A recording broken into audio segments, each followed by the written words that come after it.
افغانستان کے شہریوں کا احترام کرتا ہوں. پاکستان میں افغان باشندے دہشت گردی کے واقعات میں ملوث پائے گئے. پولیس، فوج اور شہریوں پر حملوں میں ان کے ملوث ہونے کے ثبوت ملے.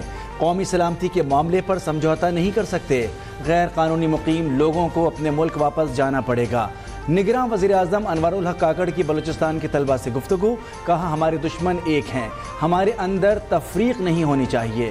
ہم اکٹھے ہوں گے تو ان کا مقابلہ کریں گے.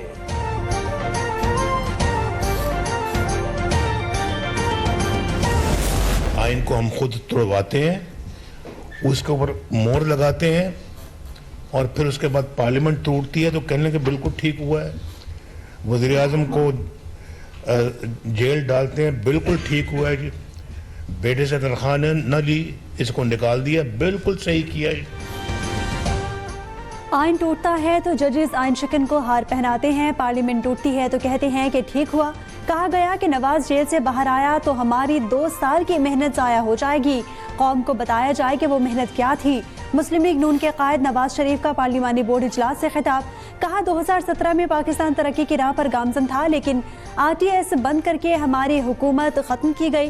سلیکٹڈ کو وزیر اعظم بنایا گیا. بانی PTI کے آتے ہی ڈالر کو پر لگ گئے. کامیابی ملی تو ملک کی دوبارہ تعمیر کریں گے.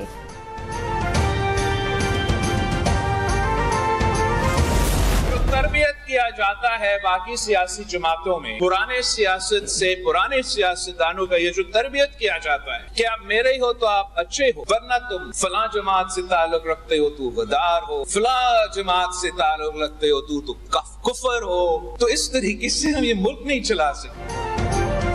انتقام اور تقسیم کی سیاست بانی PTI لے کر آئے. آج پھر ملک میں نفرت کی سیاست نظر آ رہی ہے. سیاسی اختلافات کو اختلافات تک رکھیں، دشمنی نہ کریں. چیئرمین پیپلز پارٹی بلاول بھٹو کا لاہور ہائی کورٹ بار میں خطاب.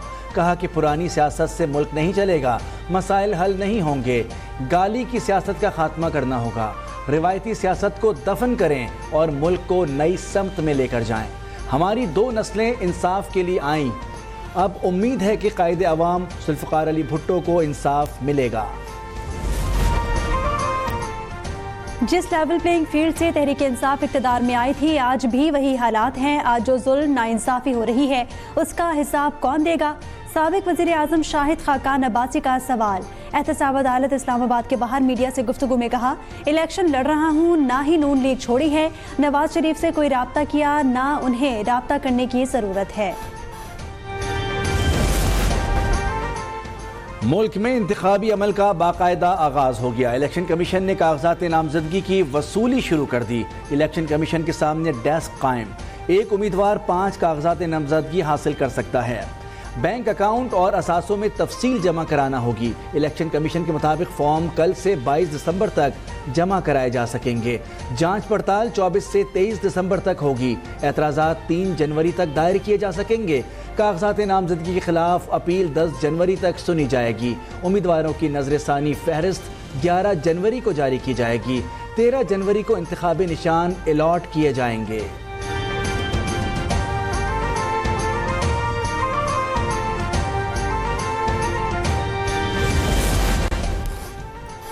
سندھ میں ڈسٹرکٹ ریٹرننگ افسران کی تربیت مکمل ہو گئی. صبح الیکشن کمشنر شریف اللہ نے تربیت یافتہ DROز میں اسناد تقسیم کی.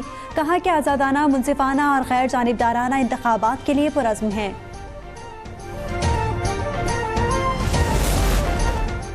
الیکشن کمیشن کا نگراں وزیر اعظم کے مشیر برائے اسٹیبلشمنٹ احد چیمہ کو عہدے سے ہٹانے کا حکم. الیکشن کمیشن نے سیکریٹری کابینہ ڈویژن کو احکامات جاری کر دیے. فیصلے میں کہا احد چیمہ گزشتہ کابینہ کا حصہ رہے، وہ انتخابات پر اثر انداز ہو سکتے ہیں، انہیں فوری ہٹایا جائے. نگراں وفاقی وزیر برائے نجکاری فواد حسن فواد کو عہدے سے ہٹانے کی درخواست پر سماعت 21 دسمبر کو ہوگی. سپریم کورٹ بار کا چیف الیکشن کمشنر سے استعفے کا مطالبہ. الزام عائد کیا کہ سکندر سلطان راجہ کی نگرانی میں شفاف انتخابات ممکن نہیں. پاکستان بار کونسل کا بھی چیف الیکشن کمشنر پر تحفظات کا اظہار. انتخابات کی شفافیت پر انگلی اٹھا دی. انتخابی طریقہ کار، حلقہ بندیوں اور نشستوں پر اعتراض. تمام سیاسی جماعتوں کو یکساں مواقع فراہم کرنے کا مطالبہ.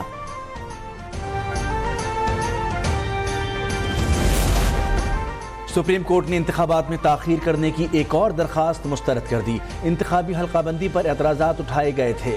قائم مقام چیف جسٹس سردار طارق مسعود نے ریمارکس دیے. انتخابات کی تاریخ سامنے آنے سے ملک میں استحکام آیا. کیا آپ یہ نہیں چاہتے؟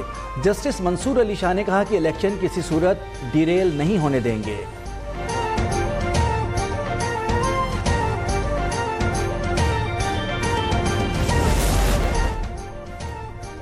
نیب نے سربراہ تحریک انصاف اور اہلیہ بشرا بی بی کے خلاف توشخانہ ریفرنس دائر کر دیا. نیب راولپنڈی نے ریفرنس احتساب عدالت میں دائر کیا. احتساب عدالت کے رجسٹرار آفس نے ریفرنس کی جانچ پڑتال شروع کر دی.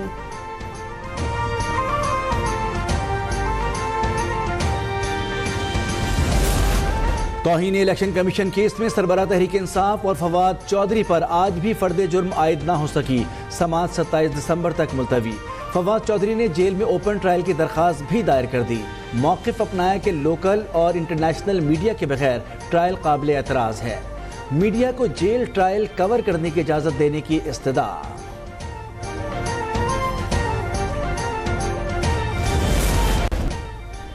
کرنسی مارکیٹ میں ڈالر مزید سستا. اوپن مارکیٹ میں 25 پیسے کی کمی سے ڈالر کی قیمت 284 روپے 25 پیسے ہو گئی. انٹر بینک میں ڈالر 20 پیسے سستا ہو کر 283 روپے 1 پیسے پر بند ہوا. اسٹاک ایکسچینج میں شدید مندی. 100 انڈیکس 63,000 کی نفسیاتی حد گواہ بیٹھا.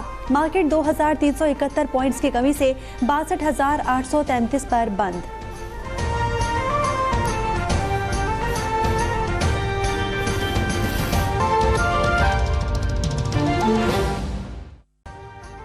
ابھی سبسکرائب کریں تاکہ کوئی خبر رہ نہ جائے.